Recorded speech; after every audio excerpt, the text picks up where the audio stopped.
పేరు ప్రఖ్యాతులు ఉన్నాయి.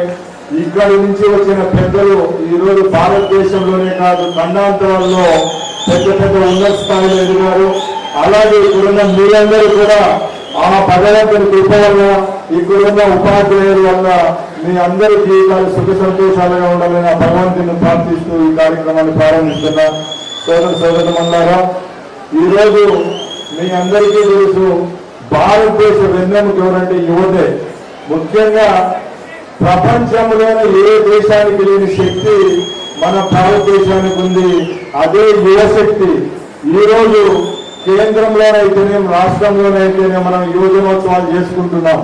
ముఖ్యంగా ఈ యువజనోత్సవాల లక్ష్యం ఒకటే, మనము సన్మార్గంలో నడచాలా. యువత ఎవరైతే ఉంటారో వాళ్ళ పెడదారి పట్టకుండా చదువులే కాకుండా రాబోయే తరాలకు మార్గదర్శకంగా ఉండే విధంగా ఎదగాలని చెప్పి ఈ యువతలో ఈ ఉత్సవాలు నిర్వహిస్తున్నాం. డ్రగ్స్ లేకుండా చేసుకుంటామని మనం మనస్సాక్షిగా మనందరం ప్రమాణం చేయవలసిందిగా కోరుకుంటున్నాం. అలాగే ఇప్పుడు కూడా పెద్దలు చంద్రబాబు నాయుడు గారు 2047 విజన్